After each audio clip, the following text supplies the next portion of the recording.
Hoy examinamos un caso que transformó el Hospital Dubai Crescent de un faro de excelencia médica a la escena de un crimen inimaginable. Detrás de las paredes inmaculadas y la tecnología de vanguardia de la principal institución médica de los Emiratos Árabes Unidos, se estaba formando una oscura obsesión, una que finalmente conduciría al asesinato en el sentido más escalofriante.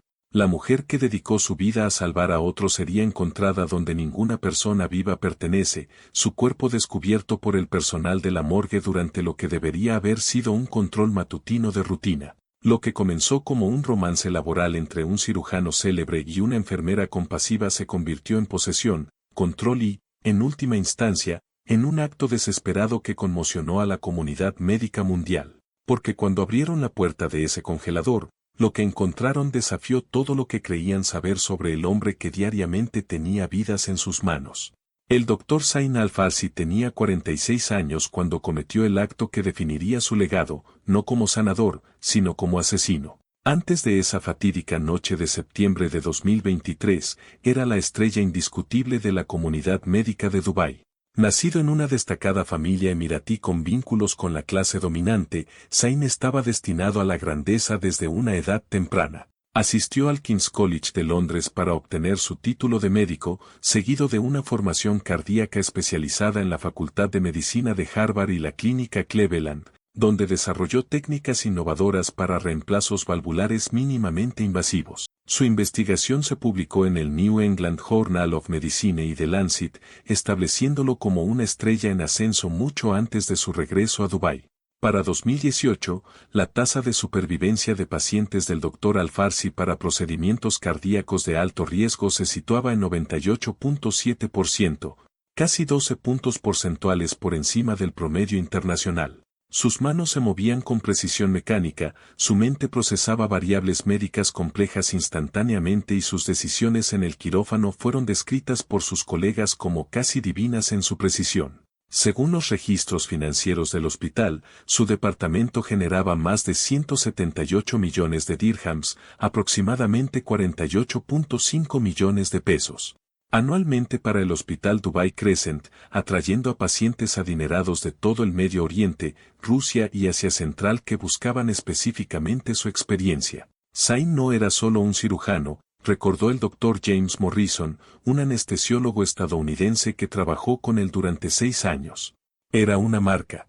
El hospital lo comercializaba como un producto de lujo, y los pacientes pagaban en consecuencia. Fuera del quirófano, el Dr. Al-Farsi cultivó la imagen de un humanitario médico. Formó parte de la junta directiva de 3 destacadas organizaciones benéficas de atención médica. Donó significativamente a misiones médicas en zonas de conflicto y apareció regularmente en la televisión local discutiendo los avances en la atención cardíaca. Su simposio médico anual atrajo a especialistas cardíacos de 47 países. Fue fotografiado con la realeza, apareció en la revista a bordo de Emirates Airlines y recibió el premio Golden Excellence del Ministerio de Salud de los tanto en 2019 como en 2021. Su matrimonio con Nadia Al-Farsi, de soltera a Al-Masrouei, a los 32 años consolidó aún más su posición social. Nadia, ahora de 43 años, era la hija de Fahad Al-Masrouei, cuyo imperio de la construcción había edificado gran parte del Dubái moderno. Su boda en el Burj Al Arab había aparecido en Vogue Arabia, con 600 invitados, incluida realeza menor y celebridades internacionales. La pareja mantenía un espectacular ático de 5.200 pies cuadrados en Dubái Marina con vistas a Pan Jumeirah, una casa de verano en Suiza y una extensa colección de arte centrada en artistas contemporáneos de Oriente Medio. Aparecían juntos en galas benéficas, exposiciones de arte y la Copa Mundial de Dubái, siempre impecablemente vestidos y listos para la cámara. Pero según el testimonio posterior del personal doméstico, mantenían dormitorios separados y rara vez cenaban juntos. El matrimonio parecía ser de beneficio mutuo en lugar de afecto, las conexiones y la riqueza de su familia apoyaban su carrera, mientras que su prestigio elevaba su posición social más allá de la de ser simplemente otra hija emiratí adinerada. La rutina diaria del Dr. Al-Farsi reflejaba su naturaleza meticulosa. Llegaba al hospital precisamente a las 6:45 de la mañana, revisaba los archivos de los pacientes durante exactamente 45 minutos, realizaba rondas de 7:30 a 9, Realizaba cirugías de 9:15 a 2:30, tenía consultas hasta las 5 y luego pasaba las tardes revisando investigaciones o asistiendo a funciones. Su asistente ejecutiva Maryam Al-Meiri mantenía su horario con precisión militar, a menudo reservando citas con 6 meses de antelación. Más tarde testificaría que se agitaba visiblemente cuando su rutina se interrumpía incluso por 5 minutos. Una vez despidió a una enfermera por traerle café a las 6:53 en lugar de a las 6:50, recordó el doctor Sanjay Gupta, un colega en cardiología. No solo la despidió, hizo que se rescindiera por completo su contrato con el hospital. Ese era Zain, brillante, pero absolutamente despiadado con cualquiera que no cumpliera sus estándares. En marcado contraste con la existencia privilegiada del doctor Al-Farsi, Amian Reyes había recorrido un camino mucho más difícil hasta el Hospital Dubai Crescent. Nacida en 1995 en Ciudad Quezón, Filipinas, era la mayor de 4 hijos en una familia de clase trabajadora. Su padre, un trabajador de la construcción, murió en un accidente laboral cuando ella tenía 12 años, dejando a su madre Elena para mantener a la familia trabajando en múltiples empleos como ama de llaves. A pesar de las dificultades financieras, Amian se destacó académicamente, obteniendo una beca de enfermería en la Universidad de Filipinas en Manila, donde se graduó summa cum laude en 2016. Sus instructores clínicos notaron su excepcional empatía e intuición con los pacientes, cualidades que la formación técnica por sí sola no podía proporcionar. Amian tenía manos sanadoras, dijo más tarde su asesora universitaria, la doctora Luningning Santos, a los investigadores. Podía sentir cosas sobre los pacientes que no eran visibles en los monitores o gráficos. Es algo que no se puede enseñar. Después de graduarse, Amian trabajó durante 2 años en el Hospital General de Filipinas antes de aceptar un puesto en el Hospital General de Singapur, donde sus habilidades llamaron la atención de reclutadores internacionales. El aumento salarial le permitió enviar más dinero a casa para mantener a su madre, que había desarrollado artritis reumatoide y luchaba por trabajar, y a sus hermanos que todavía estaban en la escuela. Los registros bancarios mensuales mostraron que, a pesar de ganar un ingreso cómodo en Singapur, Amian vivía con frugalidad, enviando hasta el 70% de sus ganancias de vuelta a Manila. Cuando el Hospital Dubai Crescent le ofreció un puesto en su unidad cardíaca en enero de 2023 con casi el doble de su salario de Singapur, la decisión fue práctica más que ambiciosa. La condición de su madre se estaba deteriorando, requiriendo medicamentos costosos y posible cirugía, mientras que su hermano menor, Marco, se estaba preparando para la escuela de medicina. El puesto representaba seguridad financiera para su familia, no avance personal. En Dubái, Amian vivía en el alojamiento del personal del hospital en Al Quoz, compartiendo un apartamento de 3 dormitorios con otras 5 enfermeras filipinas. Decoró su pequeña parte de un dormitorio compartido con fotos familiares y una pequeña cruz de madera de su abuela. A diferencia de muchos trabajadores expatriados que exploraban las famosas atracciones de Dubái, Amian rara vez se aventuraba más allá del trabajo, el alojamiento y el supermercado filipino cercano. Los datos de su smartphone mostraron videollamadas regulares de 2 horas a Manila todos los domingos. Su única actividad de ocio constante. A las pocas semanas de unirse a la unidad cardíaca, Amian estableció una reputación entre los pacientes por su atención extraordinaria. Aprendió frases básicas en árabe, ruso e hindi para consolar a los pacientes internacionales. Desarrolló un sistema para reducir la ansiedad postoperatoria en los niños y fue solicitada frecuentemente por su nombre por los pacientes que regresaban. Un caso particularmente notable involucró a una niña emiratí de 8 años que había sufrido complicaciones después de un reemplazo valvular. Cuando los protocolos estándar no lograron estabilizarla, Amian incorporó una técnica de respiración de la curación tradicional filipina junto con la atención convencional. La niña se estabilizó en cuestión de horas. Ella tenía esta presencia, observó la enfermera jefe Fátima Al-Chamsi. Los pacientes que estaban agitados se calmaban cuando ella entraba en la habitación. Algunos miembros del personal pensaron que era superstición, pero yo lo vi constantemente. Había algo especial en su enfoque de la curación. El Hospital Dubai Crescent en sí era un monumento a las ambiciones del Emirato en el turismo médico. Terminado en 2017 a un costo de 3.200 millones de dirhams, la torre de 52 pisos presentaba un diseño distintivo en forma de media luna, con su exterior de vidrio que cambiaba de color a lo largo del día. La instalación albergaba 820 camas para pacientes, 42 quirófanos y tecnología médica a menudo adquirida antes de que estuviera disponible en otras partes de la región. El contraste entre las áreas públicas y las del personal era sorprendente. Las suites de los pacientes se parecían a habitaciones de hotel de lujo con mármol italiano, muebles de diseño y vistas de piso a techo del horizonte de Dubái. Los pisos VIP contaban con chefs privados, servicios de conserjería y acceso en helicóptero. Mientras tanto, las áreas del personal eran utilitarias y funcionales, limpias y eficientes, pero desprovistas de la opulencia mostrada a los pacientes y visitantes. La jerarquía hospitalaria reflejaba la compleja estratificación social de Dubái.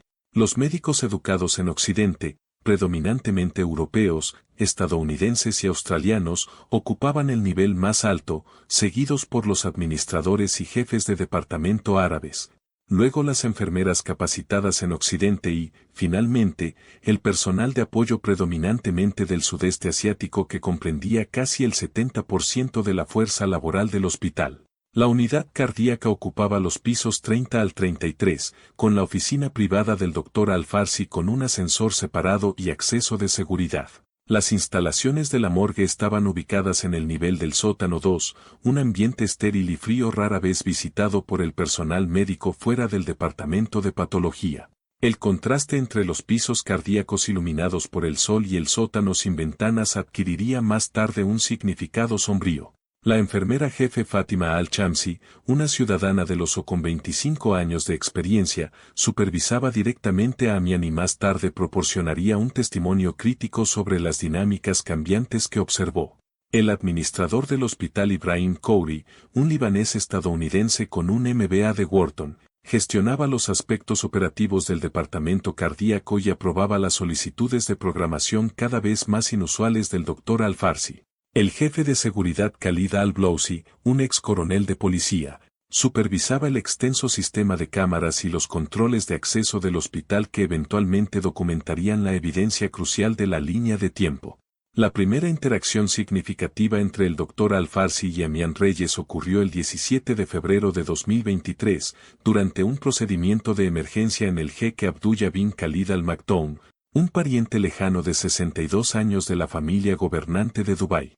El paciente experimentó una arritmia repentina durante lo que debería haber sido una colocación rutinaria de stent. A medida que sus signos vitales se desestabilizaron, el Dr. Al-Farsi ordenó una intervención farmacéutica estándar. Amian, que llevaba poco más de un mes en la unidad cardíaca, dio un paso al frente. Con respeto, doctor, su reacción sugiere sensibilidad vagal. La dosis estándar podría empeorar la arritmia. En su lugar, propuso un enfoque alternativo que combinaba una dosis más baja de medicación con técnicas de posicionamiento físico que había aprendido en Singapur. La sala de operaciones se quedó en silencio. Nadie contradecía al Dr. Al-Farsi, especialmente una enfermera filipina recién contratada. El cirujano levantó la vista, su expresión indescifrable detrás de su mascarilla quirúrgica, y después de 3 segundos que se sintieron como horas para el equipo, asintió una vez. Proceda. La intervención funcionó. El paciente se estabilizó en minutos, evitando lo que podría haber sido una crisis peligrosa. En lugar de mostrar su ira habitual al ser desafiado, el Dr. Al-Farsi observó la técnica de Amian con intenso interés. Después del procedimiento, en lugar de irse inmediatamente como era su costumbre, solicitó que ella se uniera a él para el informe posterior al paciente. Lo que estaba programado como una discusión de 15 minutos se extendió a casi 3 horas. Amian explicó cómo su abuela, una curandera tradicional en Filipinas, le había enseñado a observar sutiles señales corporales que la medicina moderna a veces pasaba por alto. El Dr. Al-Farsi, capacitado en enfoques puramente basados en evidencia, estaba simultáneamente escéptico y fascinado. Hizo preguntas como si estuviera entrevistando a un sujeto de investigación, recordó la enfermera Fátima. Nunca lo había visto tan involucrado con ningún miembro del personal, y mucho menos con alguien subalterno. Fue lo suficientemente inusual como para que se lo mencionara a mi esposo esa noche. En los días siguientes, el personal notó cambios sutiles pero significativos en el comportamiento del Dr. Al-Farsi. Comenzó a solicitar específicamente a Amian para su equipo quirúrgico. Modificó su estricto protocolo de programación para observarla durante la atención rutinaria del paciente. Se demoraba en la unidad cardíaca durante sus turnos, algo inaudito para un cirujano que valoraba su tiempo al minuto. La doctora Leila Hakim, una cardióloga que había trabajado junto al doctor Al-Farsi durante 5 años, notó su actitud cambiante. Comenzó a preguntar sobre sus antecedentes, su formación. Incluso inició conversaciones sobre las prácticas de atención médica filipinas, lo cual fue extraño porque Zain rara vez mostraba interés en algo que no podía medir o cuantificar. A principios de marzo, solo 3 semanas después de su primera interacción significativa, el doctor Al-Farsi había comenzado a encontrar razones para convocar a Amian a su oficina para consultas sobre casos de pacientes. Los registros de seguridad mostrarían más tarde que estas reuniones se hicieron cada vez más frecuentes y se extendieron mucho más allá del horario normal del hospital. Lo que comenzó como curiosidad profesional se estaba transformando en algo más preocupante, una fascinación que en última instancia se volvería mortal. Para marzo de 2023, la dinámica entre el Dr. Zain Al-Farsi y Amian Reyes había evolucionado más allá de la tutoría profesional hacia algo más complejo. Sus interacciones en los pasillos del hospital estaban cargadas de una tensión tácita, luego de una cirugía de emergencia de 7 horas a un expatriado británico de 39 años que sufría una disección aórtica. La operación había sido particularmente desafiante, con el paciente sufriendo 2 paros en la mesa antes de que las hábiles manos del doctor Al-Farsi estabilizaran el vaso dañado. El resultado exitoso había producido la intensa euforia emocional que a veces experimentan los cirujanos, una descarga de adrenalina, alivio y poder que proviene de sacar a alguien del borde de la muerte. A las 11:42 de la noche, según los registros de seguridad del hospital, el doctor Al-Farsi solicitó la ayuda de Amian en su oficina privada para completar la documentación postoperatoria. Cuando la puerta se cerró, testigos en habitaciones adyacentes informarían más tarde haber escuchado voces elevadas y luego silencio. Lo que sucedió, según la declaración posterior de Amian a los investigadores, comenzó como una discusión profesional que rápidamente cambió cuando el doctor Al-Farsi tocó su mano mientras describía la técnica quirúrgica. Dijo que mi presencia en el quirófano le traía claridad, dijo Amian a los investigadores. Que se desempeñaba mejor cuando yo estaba allí. Luego estaba muy cerca, diciéndome que nadie entendía la presión bajo la que estaba.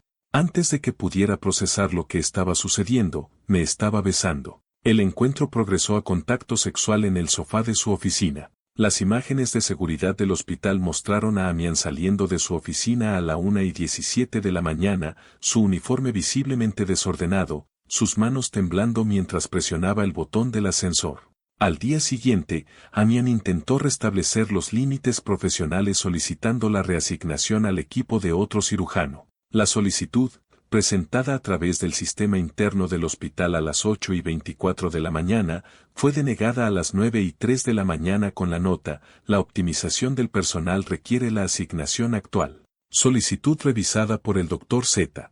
Al-Farsi. Los registros telefónicos mostrarían más tarde que el Dr. Al-Farsi llamó a su teléfono móvil personal 4 veces ese día antes de que ella respondiera. A las 2 semanas de este encuentro inicial, el Dr. Al-Farsi había comenzado a manipular sistemáticamente el sistema de programación del hospital para maximizar su tiempo juntos.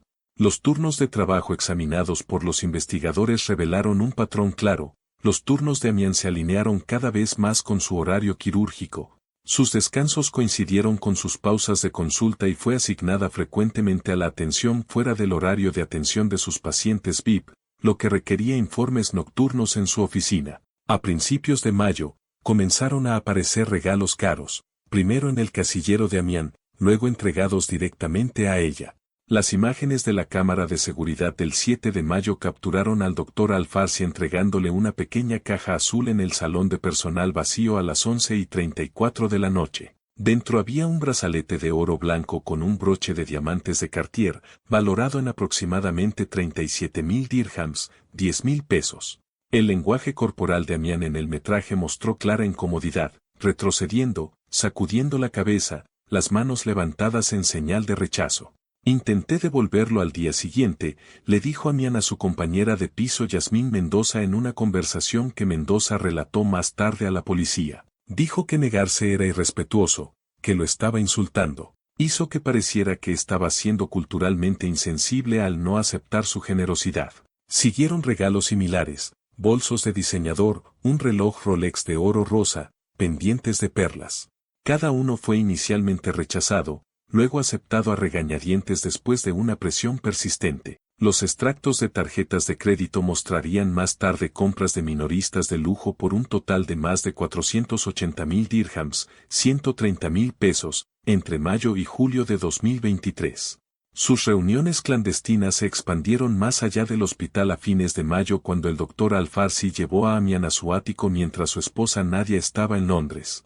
El registro de seguridad del edificio mostró su entrada a las 9:43 de la noche el 27 de mayo y la salida a las 4:12 de la mañana a la mañana siguiente. Visitas similares ocurrieron con creciente frecuencia, 2 veces en junio, 6 veces en julio, 11 veces en agosto. Los mensajes de texto recuperados del teléfono de Amian documentaron sus sentimientos conflictivos.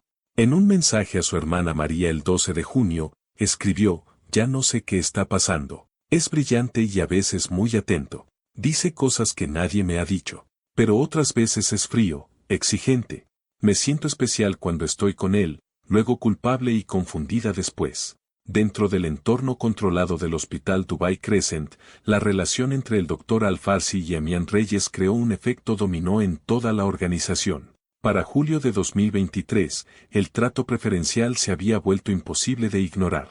Amian fue repentinamente eximida de tareas rutinarias como traslados de pacientes y rondas de medicación. Fue asignada exclusivamente a pacientes VIP.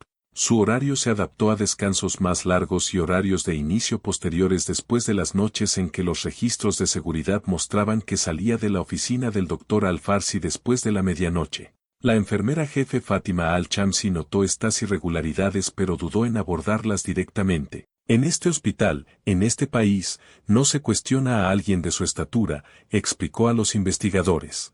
Documenté las anomalías de la programación en mis notas personales porque violaban el protocolo, pero no presenté quejas formales.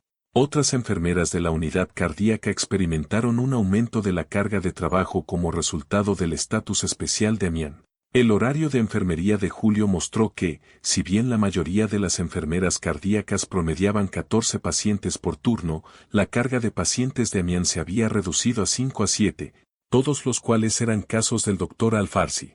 Esto creó resentimiento entre el personal, particularmente otras enfermeras filipinas que sintieron que su trato preferencial reforzaba los estereotipos negativos. El 17 de agosto, ocurrió un incidente crítico que mostró públicamente la dinámica de poder cambiada. Durante las rondas matutinas, el Dr. Michael Chen, un cardiólogo consumado de Singapur, cuestionó la modificación de Amian en el horario de medicación de un paciente. El intercambio, presenciado por 14 miembros del personal, comenzó como una discusión clínica rutinaria hasta que el Dr. Al-Farsi interrumpió. El Dr. Chen sugirió que deberíamos volver al protocolo estándar, recordó la enfermera Fátima. Antes de que Amian pudiera responder, el Dr. Al-Farsi se interpuso entre ellos y dijo: «La enfermera Reyes tiene mi completa confianza. Sus instintos han salvado a pacientes que los enfoques de los libros de texto habrían perdido. Si usted cuestiona su juicio, cuestiona el mío». La sala se quedó completamente en silencio. Nadie lo había visto defender a ningún miembro del personal así, y mucho menos contra otro médico. El Dr. Chen presentó su renuncia 3 días después, citando filosofías profesionales incompatibles en su carta de despedida. Sin embargo, en su entrevista de salida privada con Recursos Humanos, supuestamente declaró: «Al-Farsi se está apegando peligrosamente a esta enfermera. Sus decisiones clínicas están siendo influenciadas por factores emocionales.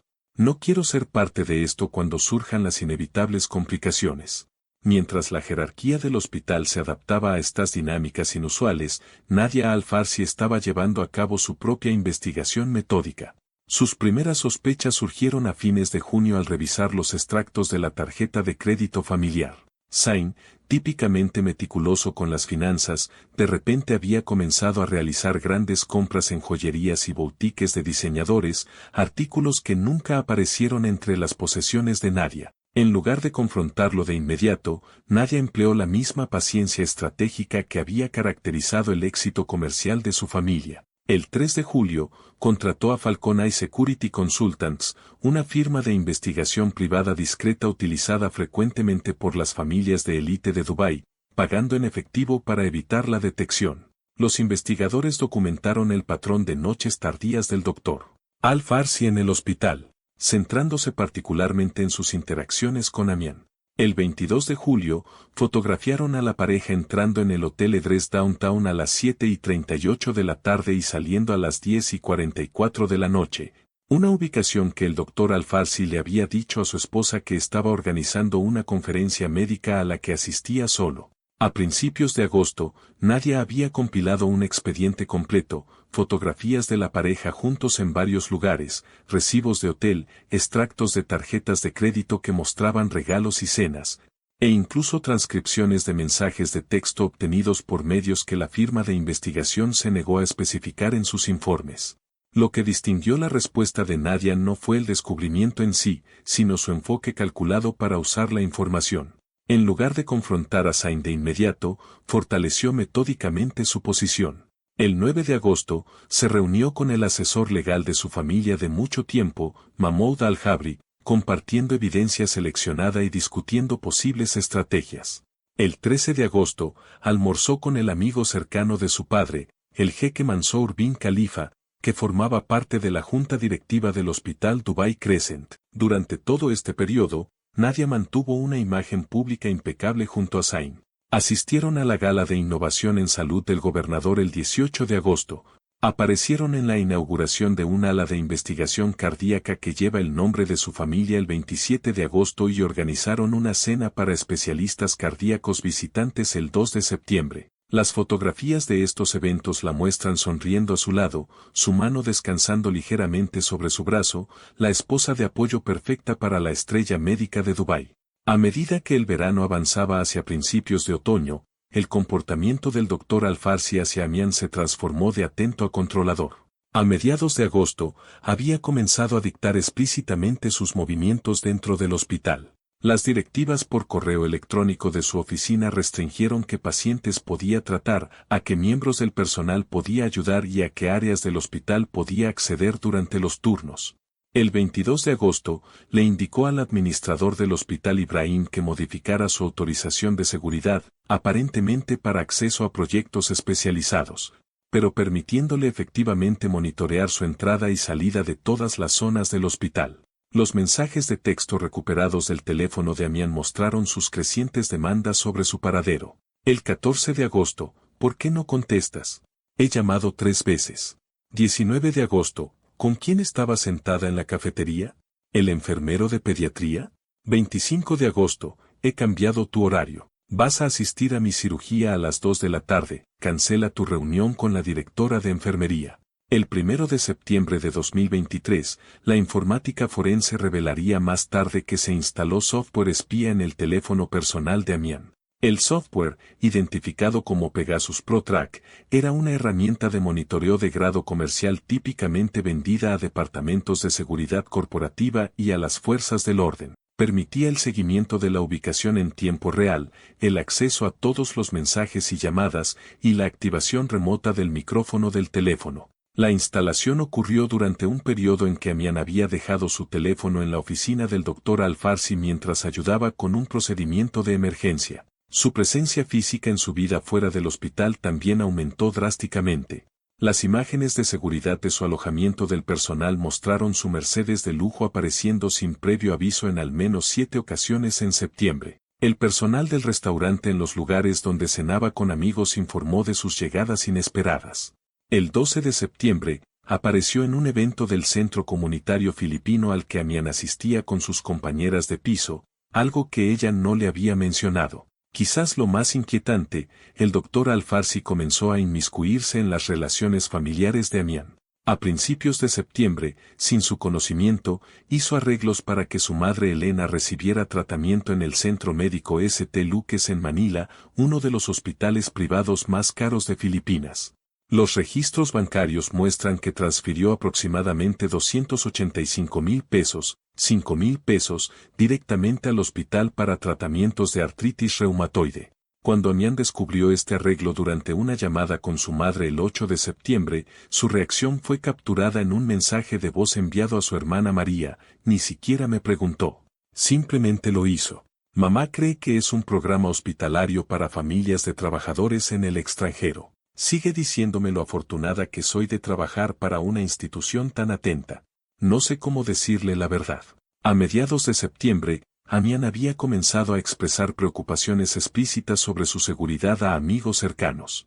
Los mensajes de texto a su compañera de piso Yasmín el 14 de septiembre decían: estaba enojado porque fui al supermercado filipino sin decírselo. Dijo que fue a mi apartamento a buscarme. ¿Cómo supo que no estaba allí? ¿Me está vigilando? Estas preocupaciones culminaron en un incidente inquietante el 18 de septiembre, cuando Amián intentó crear algo de distancia ofreciéndose como voluntaria para turnos adicionales en la sala de pediatría. El doctor Al-Farsi apareció en el piso, visiblemente agitado, y le exigió que regresara a la unidad cardíaca de inmediato. Cuando ella intentó explicar que estaba cubriendo a una colega enferma, él le agarró el brazo con la fuerza suficiente para dejar marcas documentadas en fotografías que luego envió a su hermana. Estoy empezando a sentir que no puedo respirar, le escribió a María esa noche. Todo lo que hago está mal de alguna manera. Es diferente ahora, no es la persona que pensé que era. Necesito encontrar una salida, pero tengo miedo de lo que pueda hacer. A finales de septiembre de 2023, Amián Reyes estaba atrapada en una situación que se salía de su control. La artritis reumatoide de su madre Elena había progresado significativamente, con complicaciones que afectaban su corazón y sus pulmones. Los informes médicos del Centro Médico St. Luke's en Manila, enviados a Amián el 21 de septiembre, indicaron que la condición de Elena se había deteriorado hasta el punto de requerir atención a tiempo completo y potencialmente una cirugía de válvula cardíaca dentro de 6 meses.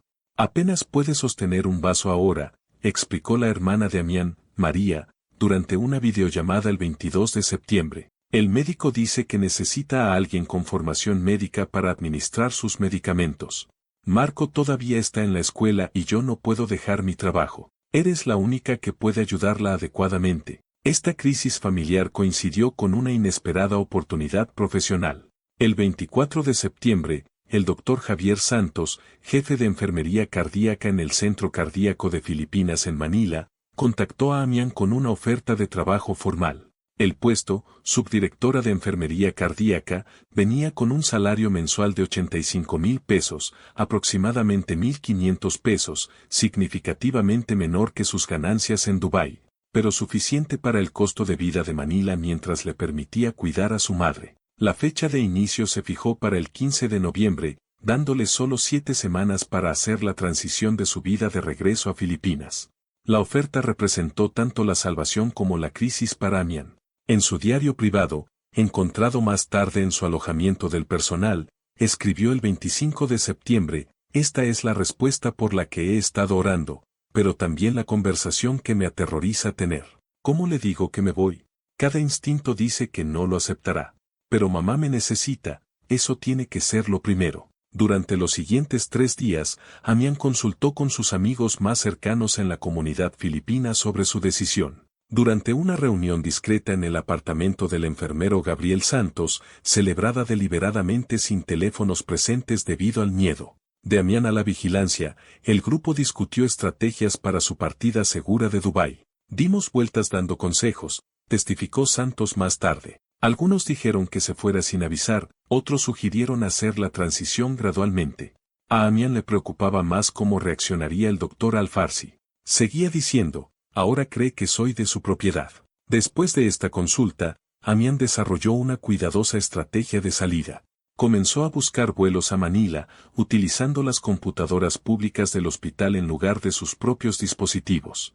Arregló discretamente para que sus posesiones más preciadas fueran enviadas a la casa de su familia a través de un servicio de carga filipino, etiquetando las cajas como regalos en lugar de pertenencias personales. Depositó sus ahorros en la cuenta bancaria de su hermana en lugar de la suya, temiendo el monitoreo de sus finanzas. El 29 de septiembre, Amián redactó su carta de renuncia formal en el sistema informático del hospital. El documento, recuperado más tarde de la base de datos de recursos humanos, estaba redactado profesionalmente y citaba circunstancias médicas familiares urgentes como el motivo de la partida. Solicitó un periodo de notificación estándar de 4 semanas, siendo su último día el 27 de octubre de 2023.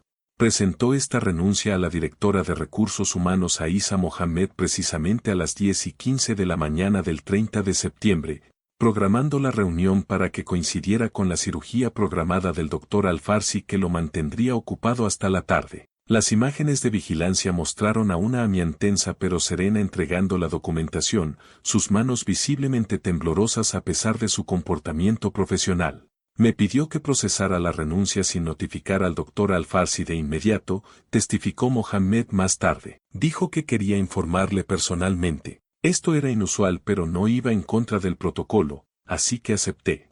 En los días siguientes a la presentación de su renuncia, Amian se distanció sistemáticamente del Dr. Al-Farsi. Los registros del hospital muestran que solicitó la asignación a tareas cardíacas generales en lugar de a sus casos específicos.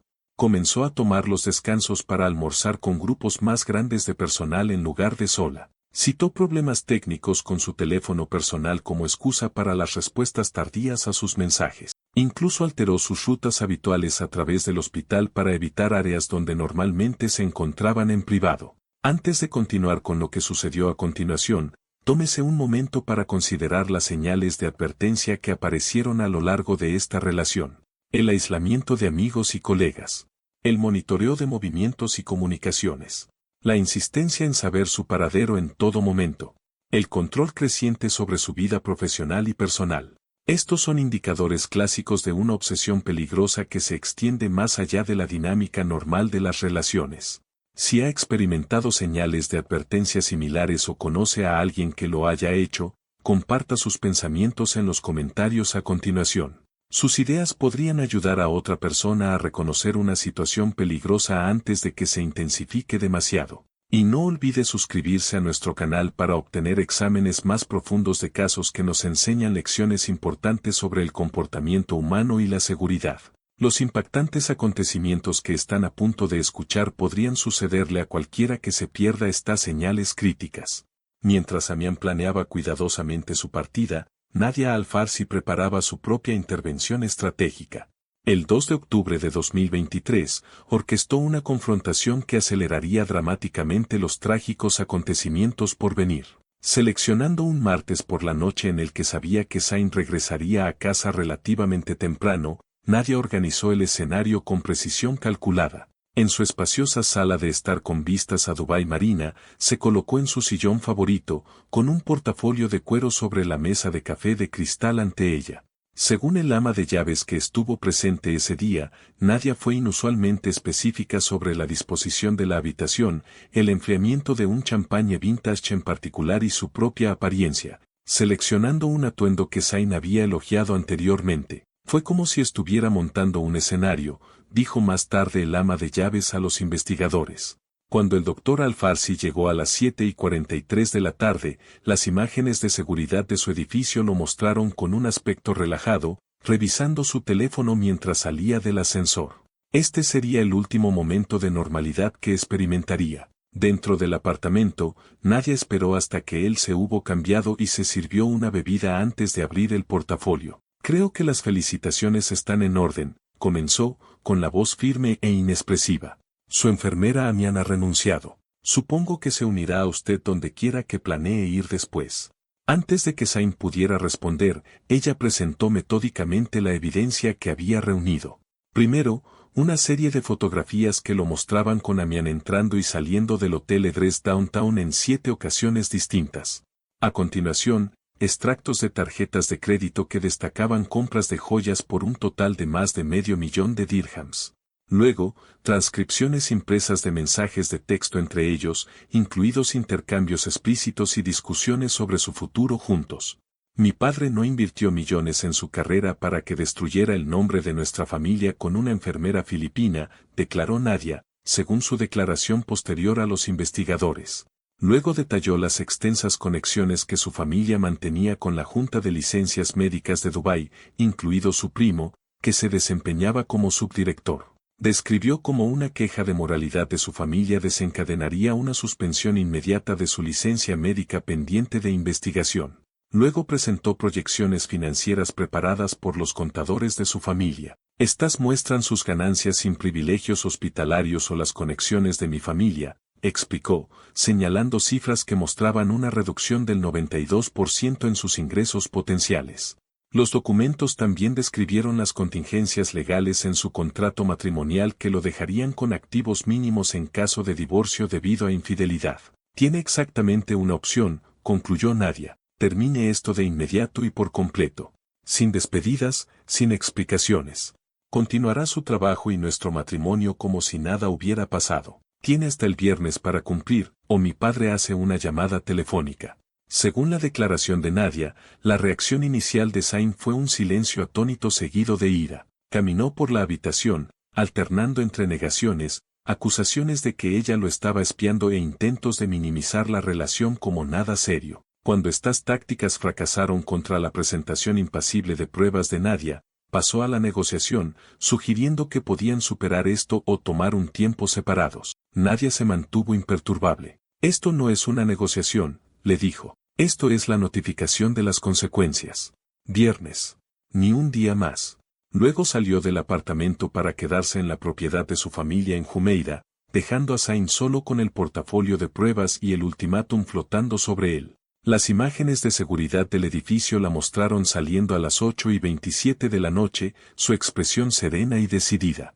El impacto psicológico de esta confrontación en el Dr. Al-Farsi fue inmediato y profundo. A la mañana siguiente, 3 de octubre, los colegas notaron cambios significativos en su comportamiento. El Dr. James Morrison, que asistió a un reemplazo valvular programado esa mañana, informó que las manos del Dr. Al-Farsi, normalmente firmes, temblaron visiblemente durante el procedimiento. Parecía distraído, seguía revisando la puerta como si esperara a alguien, declaró Morrison en su testimonio. En un momento dado, hizo una incisión varios milímetros, desviada del objetivo, algo que nunca lo había visto hacer en 6 años de trabajar juntos. Por la tarde, su condición se había deteriorado aún más. La enfermera jefe Fátima Al-Chamsi documentó en sus notas personales que el Dr. Al-Farsi parecía agitado y desenfocado durante las consultas con los pacientes. Hizo las mismas preguntas repetidamente y en un momento se refirió a un paciente masculino como ella. Cuando lo corregí, me espetó delante de la familia del paciente. El incidente más preocupante ocurrió durante las rondas de la tarde cuando el Dr. Al-Farsi prescribió 100 miligramos de un medicamento cardíaco cuando la dosis estándar era de 10 miligramos.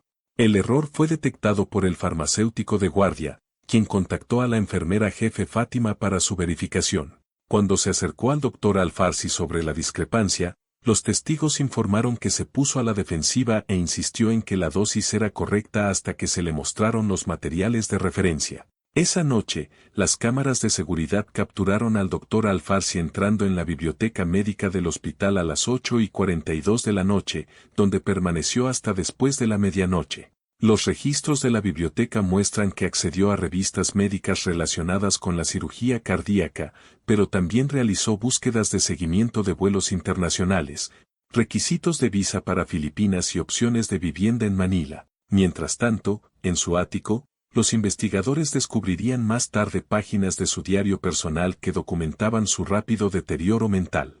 Una entrada del 4 de octubre decía, ella no puede irse, no entiende lo que tenemos. Nadie se ha conectado conmigo como ella lo hace. Ella ve a mi verdadero yo, no solo al cirujano del que todos quieren algo. Sin ella, estaré solo otra vez, rodeado de personas que solo valoran lo que puedo hacer por ellas. A medida que avanzaba la semana, el comportamiento del Dr. Al-Farsi se volvió cada vez más errático. Múltiples miembros del personal informaron que estuvo parado fuera de la estación de enfermeras cardíacas durante periodos prolongados, observando los movimientos de Amian.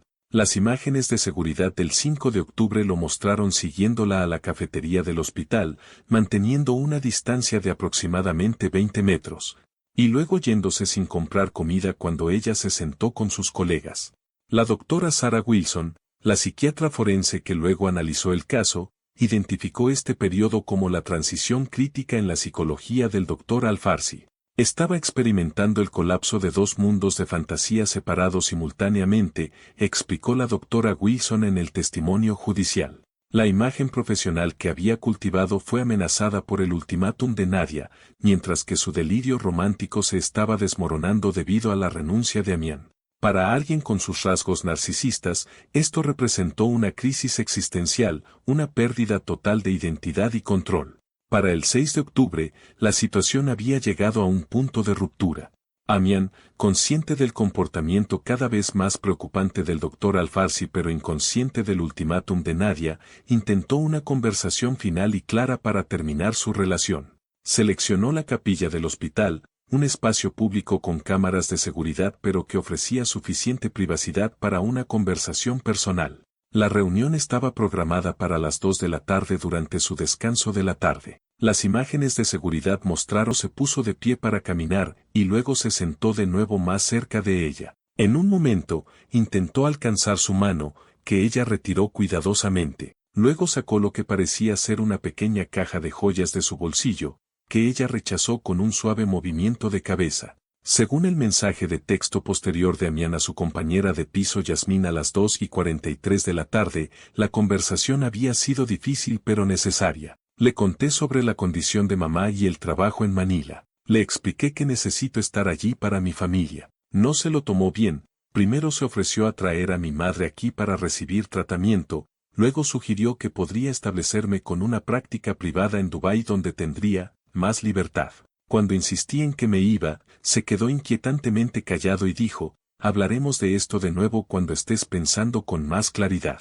Su interacción pública final ocurrió más tarde esa tarde durante las rondas de pacientes.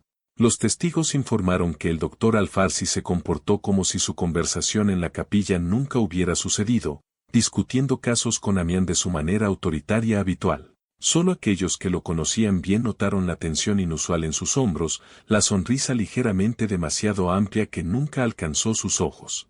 Esa noche, a las 7:24 de la tarde, el doctor Alfarsi le envió a Amián su último mensaje de texto, necesito tu ayuda con un caso especial esta noche. Reúnete conmigo en la morgue a las 11:30 de la noche. Hay algo importante sobre un paciente que deberías ver antes de tomar cualquier decisión final. Amián respondió a las 7:46 de la tarde, estoy programada en Cardíaca 4 hasta la medianoche. ¿Podemos discutir esto mañana durante el horario normal? El mensaje final del doctor Alfarsi a las 7:47 de la tarde fue simple, esto no puede esperar. 11:30, te lo explicaré todo entonces. A las 9:32 de la noche, Amián envió un mensaje a su hermana María que más tarde resultaría profético, algo se siente mal esta noche. Si algo me pasa, todos mis documentos importantes están en la carpeta azul de mi casillero. Dile a mamá que la amo. A las 11:28 de la noche, las cámaras de seguridad capturaron a Amián a regañadientes dirigiéndose al sótano del hospital donde se encontraba la morgue. Se detuvo 2 veces, pareciendo considerar dar marcha atrás, antes de finalmente empujar las puertas que la llevarían a su confrontación final con el Dr. Zain Al-Farsi. El 6 de octubre de 2023, comenzó como un turno de noche de rutina para Amián Reyes. Llegó al hospital Dubai Crescent a las 3:42 de la tarde, deslizó su tarjeta de identificación en la entrada del personal y se dirigió directamente a la unidad cardíaca en el piso 31. La noche tenía una tranquilidad inusual, solo 3 pacientes postoperatorios requerían monitoreo, en comparación con los típicos 8 a 10. Los registros de admisión hospitalaria mostraron una ocupación inferior al promedio debido a un fin de semana festivo regional, creando una inquietante calma en todo el complejo normalmente bullicioso. Las imágenes de seguridad rastrearon los movimientos de Amián durante toda la noche.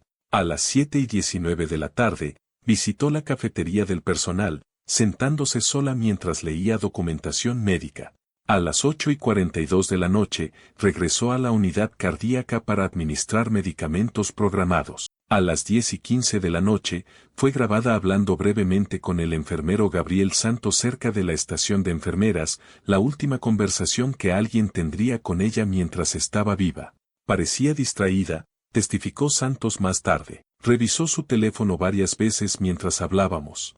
Le pregunté si todo estaba bien y ella dijo, solo cansada. Antes de irse, mencionó que necesitaba reunirse con el doctor Al-Farsi más tarde por un caso de paciente. Recuerdo haber pensado que era extraño ya que él no estaba de guardia esa noche. El doctor Zain Al-Farsi, de hecho, no tenía responsabilidades programadas en el hospital esa noche. Sin embargo, los registros de seguridad mostraron su Mercedes entrando en el garaje de estacionamiento VIP a las 10:37 de la noche, evitó la entrada principal, utilizando en su lugar su tarjeta de acceso privado para entrar por el ala ejecutiva a las 10:42 de la noche. Esta entrada carecía del proceso de control de seguridad estándar, lo que le permitió ingresar artículos al hospital sin inspección. El jefe de seguridad Khalid Al-Blousi notó más tarde varios detalles preocupantes sobre la apariencia del doctor Al-Farsi esa noche. Llevaba ropa informal, vaqueros y un polo, no su atuendo formal o uniforme quirúrgico habitual. Llevaba un maletín médico de cuero que parecía inusualmente pesado. Cuando lo saludé, apenas me saludó, lo cual era diferente a su comportamiento habitual. Sus ojos tenían una extraña intensidad. A las 11:02 de la noche, el doctor Al-Farsi envió el mensaje de texto que atraería a Amian a su muerte: necesito tu consulta sobre hallazgos post-mortem inusuales. Morgue B, 11:30. Crítico para el trabajo de investigación que discutimos. Este mensaje, recuperado más tarde del teléfono de Amian, hacía referencia a un proyecto de investigación inexistente, una invención diseñada para apelar a sus intereses profesionales. La ruta a la morgue requirió que Amian descendiera de la unidad cardíaca en el nivel 31 al nivel del sótano 2. Las imágenes de seguridad la capturaron entrando en el ascensor de servicio a las 11:24 de la noche, dudando brevemente antes de presionar el botón. La cámara la grabó revisando su teléfono, pareciendo considerar un mensaje, luego enderezando los hombros como si reuniera coraje. A las 11:28 de la noche, salió del ascensor hacia el pasillo del sótano, un pasaje de hormigón con poca luz que conducía a las dos instalaciones de la morgue del hospital.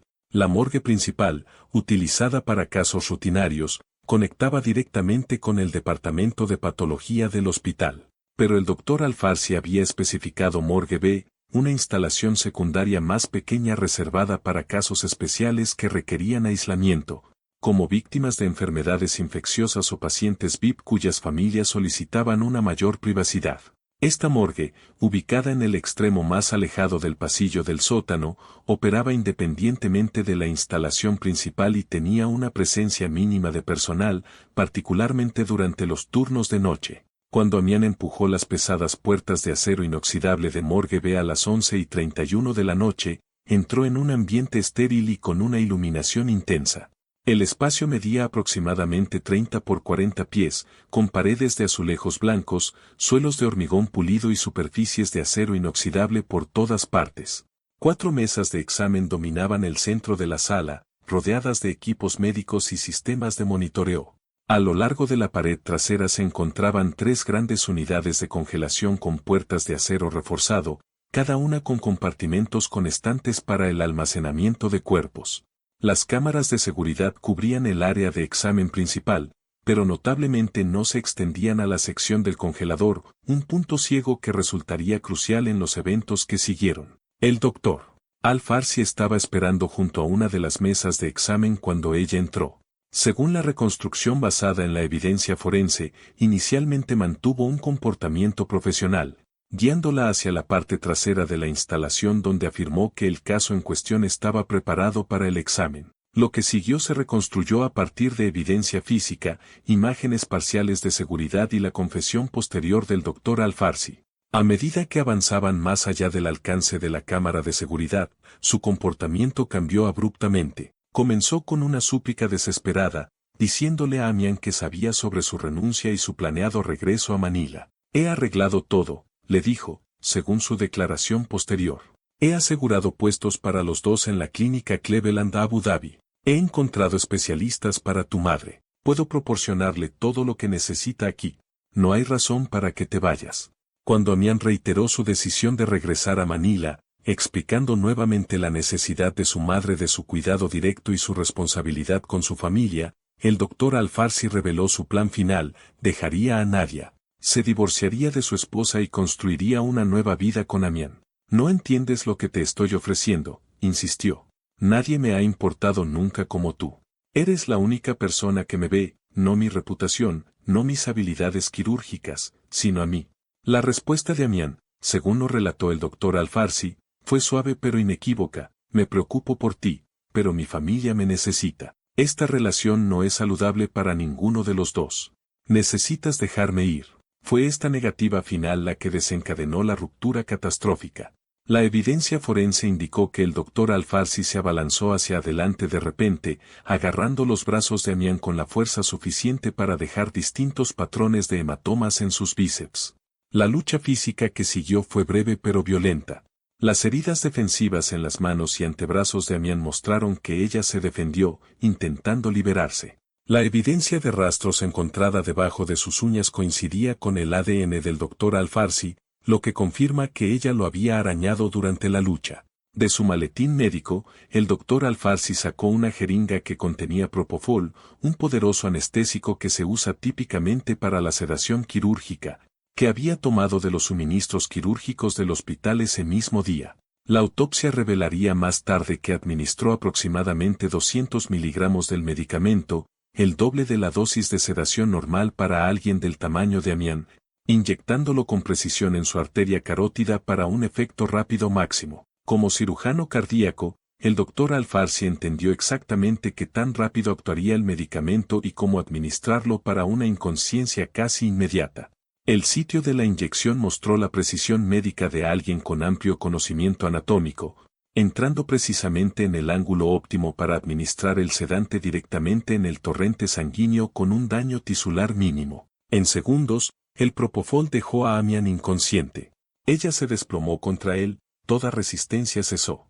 En lugar de pedir ayuda o reconocer la gravedad de sus acciones, el doctor Alfarsi tomó la decisión que transformó un asalto criminal en asesinato.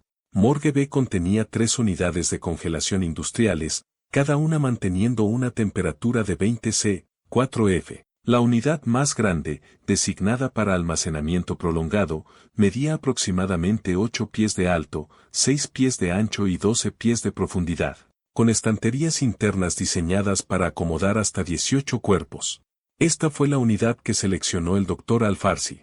Antes de colocar a Amián dentro, le quitó su tarjeta de identificación de enfermería y su dispositivo de comunicación hospitalaria, artículos que podrían activar alertas de seguridad si se detectaban dentro del congelador.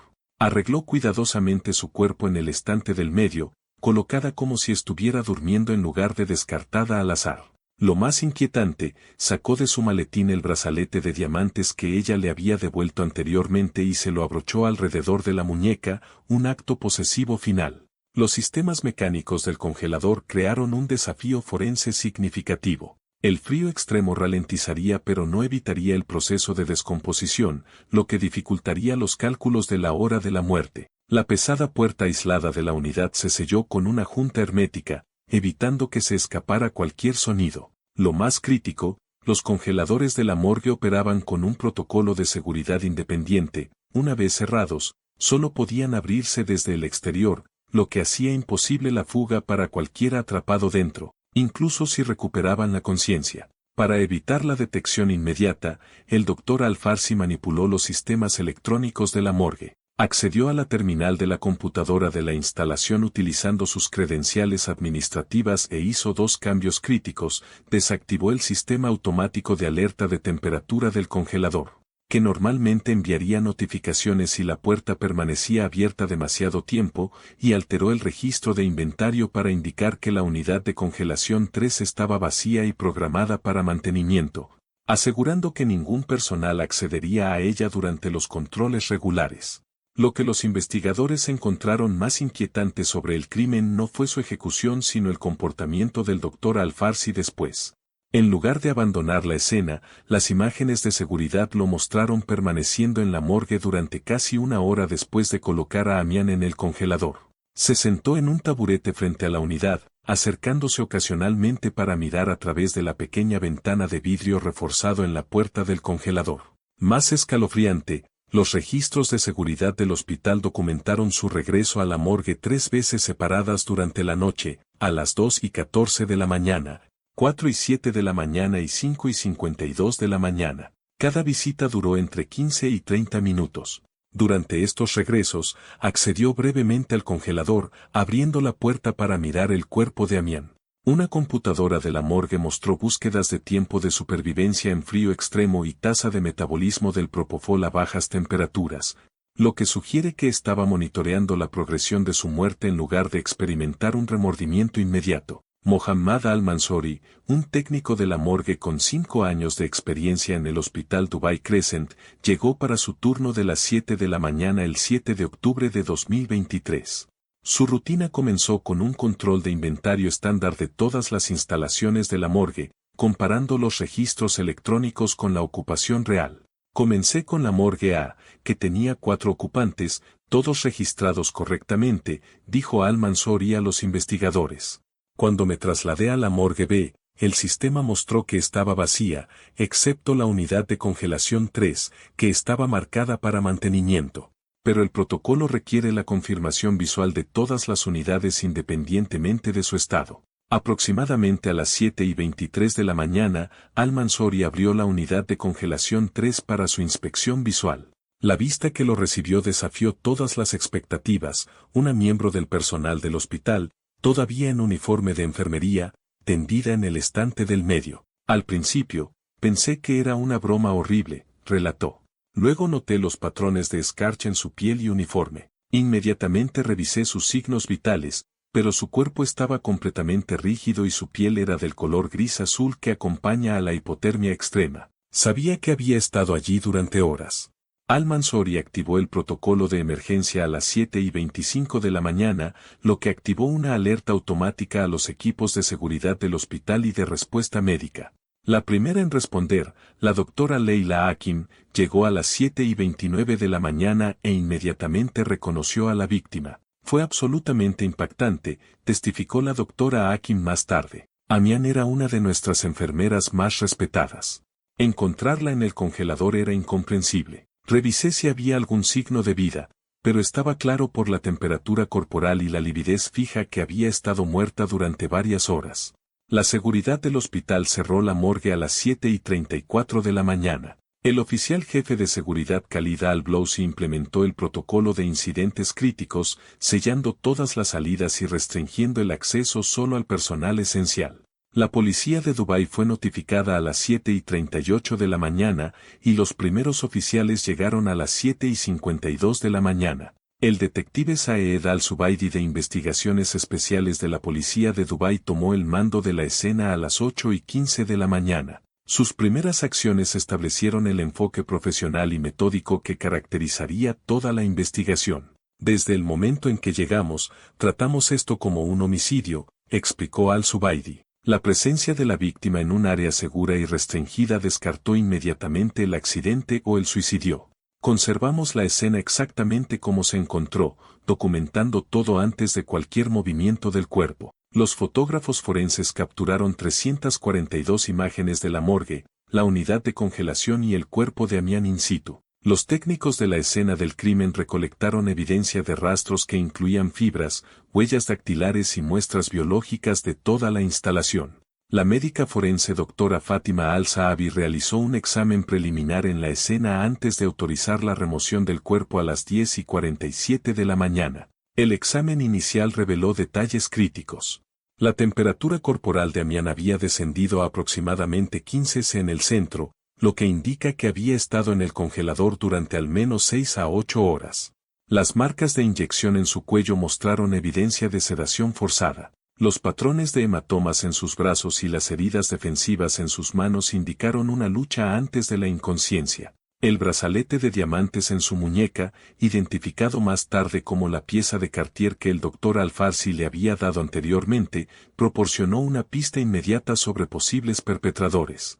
Mientras el equipo forense procesaba la escena, el detective Al-Zubaidi inició una revisión sistemática de las imágenes de seguridad del hospital.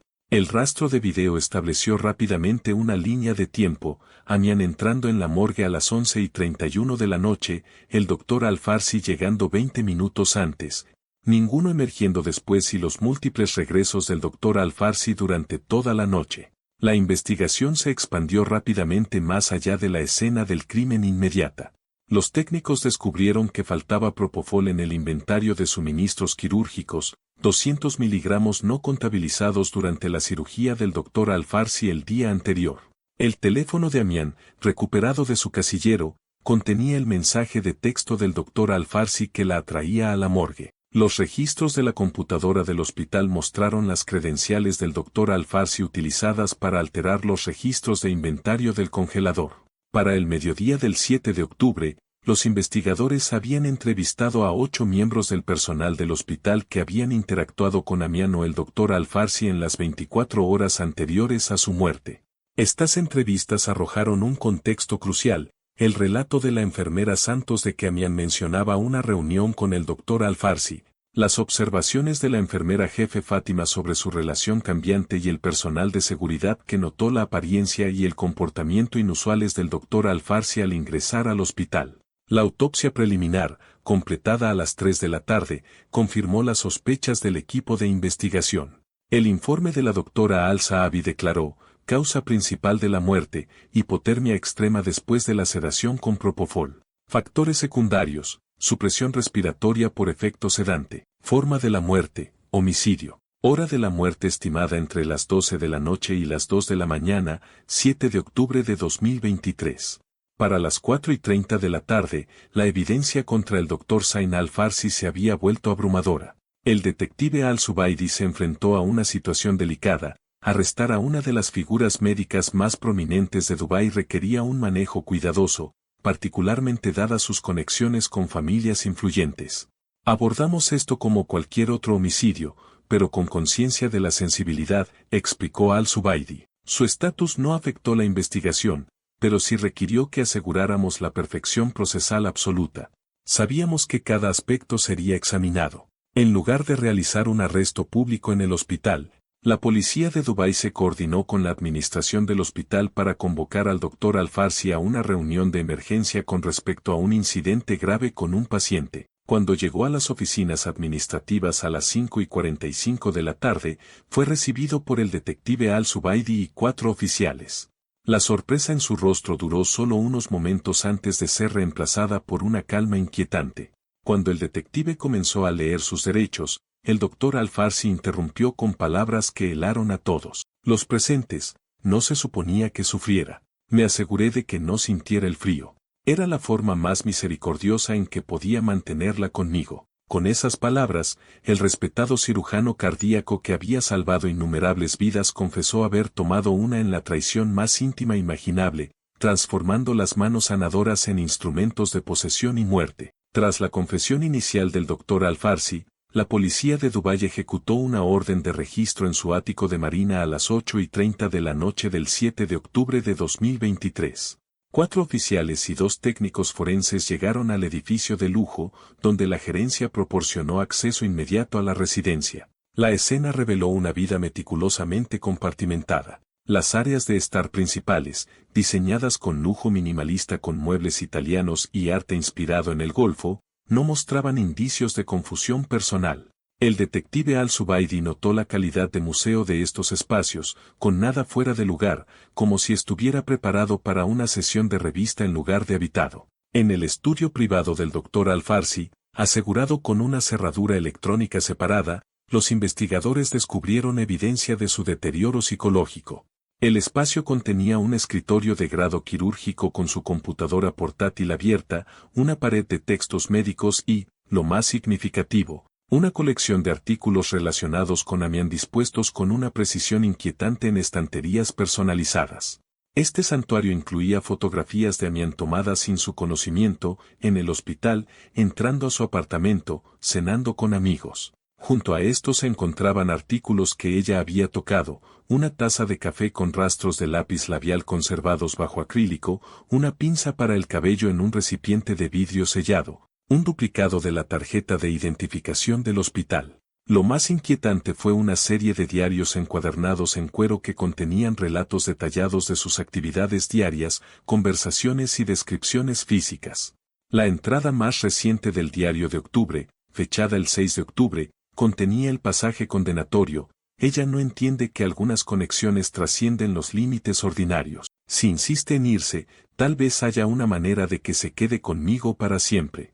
Los congeladores de la morgue la preservarían perfectamente, una solución adecuada para alguien que se ha vuelto tan esencial para mí como mi propio latido. Mientras continuaba la búsqueda, llegó Nadia Al-Farsi, habiendo sido notificada del arresto de su esposo. Su actuación fue descrita como prácticamente coreografiada, visiblemente angustiada, exigiendo explicaciones, insistiendo en que debía haber algún terrible error. Cuando se le mostró la evidencia del diario, se desplomó en una silla, cubriéndose el rostro con sus manos cuidadas.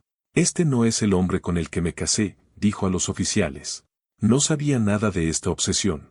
Nada. Los registros telefónicos revelarían más tarde que Nadia había llamado a su padre y al abogado de la familia antes de contactar a la administración del hospital o expresar preocupación por la familia de Amián, una cronología que socavaba sus afirmaciones de completa sorpresa. Mientras tanto, el doctor Al-Farsi fue transportado a la jefatura de policía de Dubái para su procesamiento. Los oficiales notaron su inusual compostura. Cumplió con todas las solicitudes, toma de huellas dactilares, toma de muestras de ADN, fotografía, con la misma precisión que aportaba a los procedimientos quirúrgicos. Cuando se le preguntó si entendía la gravedad de la situación, supuestamente respondió, por supuesto, soy un hombre muy educado. Pero lo están viendo a través de una lente incompleta. Su fachada de calma se resquebrajó solo una vez. Cuando un oficial recogió sus efectos personales, incluido su anillo de bodas, el doctor Al-Farsi de repente agarró la muñeca del hombre. Necesito hablar con Amián, insistió. Hay protocolos médicos que necesito explicarle para un paciente. Esta momentánea confusión, su aparente creencia de que ella aún podría estar viva a pesar de sus acciones, proporcionó el primer indicio de su desconexión de la realidad. Mientras se procesaba al doctor Al-Farsi, el Hospital Dubai Crescent lanzó una respuesta inmediata a la crisis. A las 9 de la noche, se convocó una reunión de la Junta de Emergencia, presidida por el jeque Mansour bin Khalifa. El CEO del hospital, el doctor Jonathan Wright, emitió un comunicado al personal a las 10:15 de la noche, anunciando el arresto del doctor Al-Farsi y confirmando la muerte de Amián como el resultado de un trágico acto criminal. El mensaje enfatizó que los servicios de asesoramiento estarían disponibles y la atención al paciente continuaría sin interrupciones. A medianoche, los medios internacionales habían comenzado a informar la historia con titulares que se centraban en los elementos impactantes. Cirujano estrella de Dubái arrestado por asesinato en congelador de enfermera filipina, CNN. La administración del hospital contrató a la firma de gestión de crisis Blue Shield International para manejar las consultas de la prensa, implementando una estrategia que expresaba el horror apropiado mientras distanciaba a la institución de las acciones del Dr. Al-Farsi. La unidad de informática forense accedió a los dispositivos del Dr. Al-Farsi, recuperando más de 2.700 mensajes de texto entre él y Amián, incluidos muchos que mostraban sus intentos de establecer límites y su creciente posesividad. Lo más condenatorio fue la recuperación de los archivos de instalación del software de vigilancia Pegasus ProTrack en su computadora portátil, comprado por 35.000 dirhams, $9.500. El 28 de agosto e instalado en el teléfono de Amián días después. El programa había enviado actualizaciones de ubicación regulares, copiado sus mensajes y activado el micrófono de su teléfono durante conversaciones privadas. Los registros financieros pintaron una imagen de obsesión creciente. Los extractos de tarjetas de crédito mostraron que, de abril a octubre de 2023, el Dr. Al-Farsi había gastado aproximadamente 970.000 dirhams, $264.000. En regalos, hoteles y servicios relacionados con Amián, cantidades que aumentaron mensualmente, y septiembre mostró casi el doble de los gastos de junio. El personal de enfermería filipino proporcionó información reveladora sobre los temores de Amián. La compañera de piso Yasmín Mendoza compartió mensajes de texto que expresaban preocupación por ser monitoreada. La enfermera María Santos describió un incidente en el que Amián descubrió una aplicación de rastreo en su teléfono e intentó eliminarla, solo para encontrarla reinstalada al día siguiente. Gabriel Santos relató su creciente ansiedad por las apariciones inesperadas del Dr. Al-Farsi en lugares a donde ella había ido sin decírselo. Ella me dijo, siento que me estoy asfixiando, testificó Santos. Dijo que ni siquiera podía llamar a su madre sin preguntarse si él estaba escuchando. El 10 de octubre, La psiquiatra forense doctora Aisa Rahman realizó la primera evaluación psicológica del Dr. Al-Farsi. Su informe documentó que permanecía cognitivamente intacto, sin evidencia de trastorno del pensamiento o psicosis, pero mostraba rasgos de personalidad narcisista graves con características obsesivas. Lo más preocupante fue su perspectiva sobre el crimen en sí. Él conceptualiza sus acciones no como asesinato sino como preservación, escribió la doctora Rahman. Se refirió repetidamente a Amián como alguien que lo completó, y habló de su relación como una conexión única que otros no podían entender. Cuando se le confrontó directamente con el hecho de que había terminado con su vida, reconoció la realidad técnica pero insistió en que ella permanece conmigo de la única manera que importaba. El doctor Al-Farsi fue acusado formalmente de asesinato premeditado, encarcelamiento ilegal, acoso y uso indebido de instalaciones médicas. La fiscalía, dirigida por la fiscal superior Fátima Al-Marzouki, construyó un caso enfatizando la naturaleza calculada del crimen. Para la defensa, la familia Al-Farsi contrató a Ahmad bin Ibrahim, quien señaló la intención de seguir una defensa de capacidad disminuida basada en la locura temporal inducida por un trauma emocional. 2 semanas después del asesinato, Nadia Al-Farsi solicitó el divorcio por motivos de extrema angustia emocional. En su presentación, se describió a sí misma como una víctima de traición y engaño que no tenía conocimiento de la peligrosa obsesión de su esposo. Solicitó privacidad durante este tiempo de inmensa tragedia personal mientras simultáneamente contrataba a una firma de relaciones públicas para gestionar su imagen. El 10 de noviembre, la familia de Amián llegó a Dubái. Su madre Elena, frágil por la artritis reumatoide, fue acompañada por sus hermanos María y Marco. El gobierno filipino brindó apoyo diplomático, con el cónsul general Antonio Santos asistiendo a todas las sesiones judiciales. Su llegada generó una considerable atención de los medios, con imágenes de Elena en una silla de ruedas, agarrando el pin de enfermería de su hija, apareciendo en todo el mundo. El juicio comenzó el 5 de diciembre en el Tribunal Penal Central de Dubái. La fiscal Al-Marzouki abrió con una cronología metódica, utilizando imágenes de seguridad, mensajes de texto y declaraciones de testigos para establecer la progresión de la interacción profesional a la obsesión fatal. Hizo hincapié en la naturaleza premeditada del crimen, señalando las entradas del diario del Dr. Al-Farsi, su manipulación de los sistemas hospitalarios y sus múltiples regresos al congelador. Esto no fue un crimen pasional, dijo a la corte, fue un crimen de posesión. Cuando el Dr. Al-Farsi se dio cuenta de que no podía controlar a la enfermera Reyes en vida, tomó la decisión calculada de controlarla en la muerte. El Dr. Al-Farsi subió al estrado el 18 de diciembre. Hablando en un tono tranquilo, describió su relación con Amián como una conexión única que trascendía la comprensión ordinaria. Cuando se le preguntó sobre el asesinato, mostró una inquietante disociación. Reconocí que su partida destruiría algo irreemplazable. Tomé una decisión médica para evitar esa pérdida. El sedante aseguró que no sintiera dolor. El frío simplemente preservó lo que era más preciado para mí.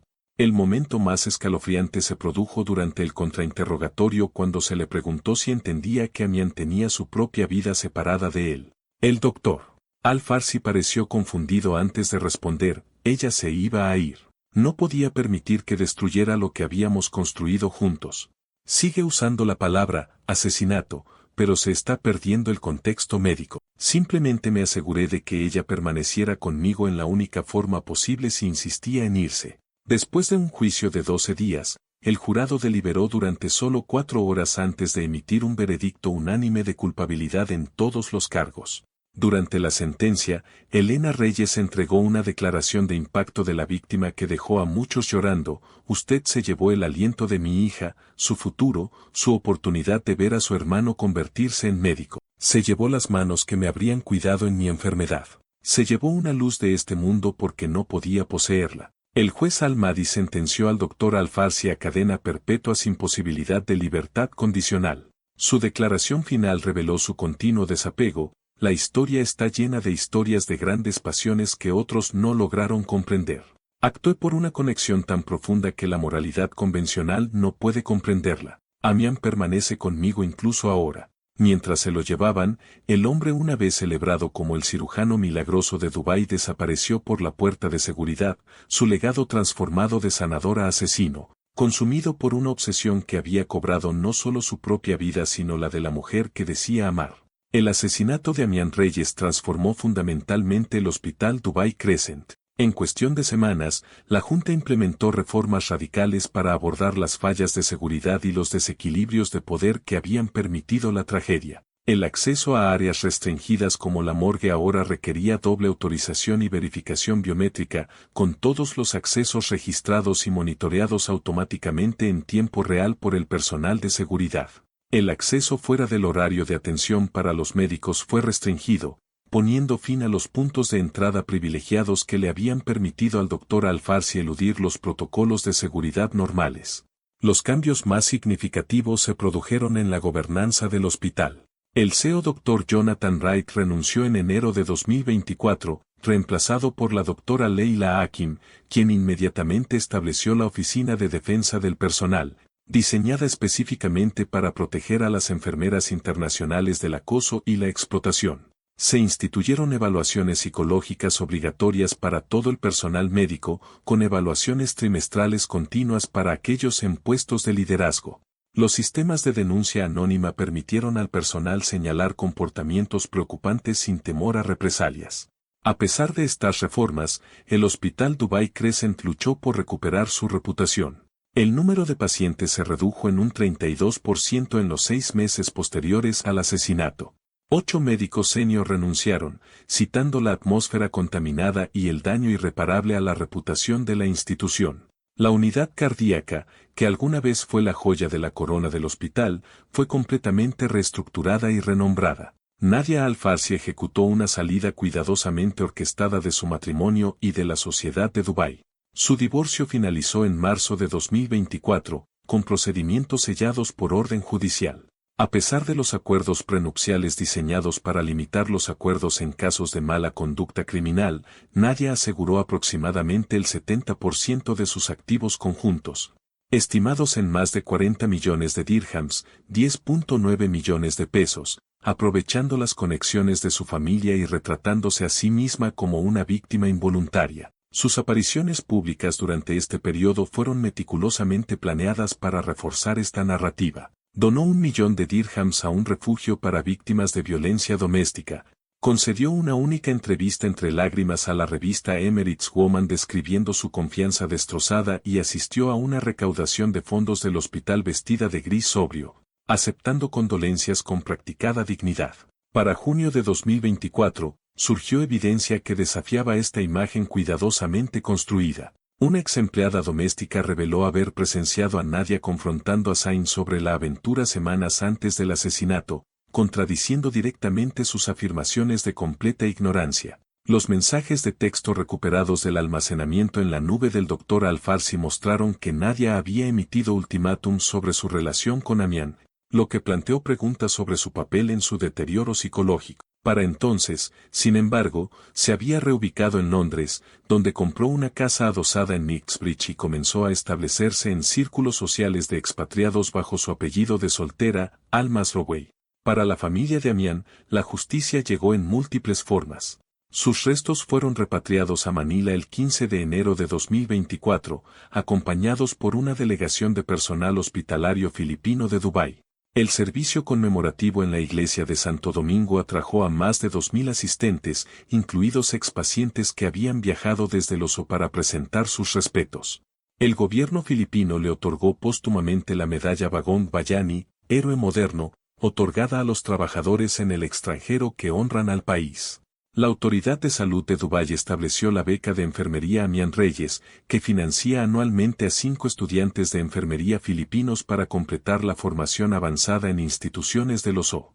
El seguro del Hospital Dubai Crescent proporcionó un acuerdo de 3.5 millones de dirhams, 952.000 pesos, a la familia Reyes, asegurando la atención médica continua de Elena. Lo más significativo es que el caso impulsó discusiones diplomáticas formales entre el OSO y Filipinas con respecto a la mejora de las protecciones para los 750.000 trabajadores filipinos en el país, lo que resultó en nuevos mecanismos de supervisión para los profesionales de la salud que trabajan en el extranjero. Mientras tanto, el Dr. Zain al-Farsi comenzó a cumplir su cadena perpetua en el ala médica aislada de la prisión central de Aloe. Las evaluaciones psicológicas trimestrales no mostraron ninguna disminución en sus justificaciones delirantes. Ella entiende ahora por qué lo hice, dijo a los psiquiatras de la prisión en junio de 2024. Tenemos una conexión que trasciende los límites físicos. Los funcionarios de la prisión interceptaron 3 cartas que intentó enviar a Elena Reyes, cada una con referencias inquietantes a que Amián estaba preservada en mi corazón tan perfectamente como lo estuvo esa noche. La Junta de Licencias Médicas del Oso revocó formalmente sus credenciales en febrero de 2024. Los excolegas lucharon por reconciliar al brillante cirujano que habían conocido con el asesino en el que se convirtió.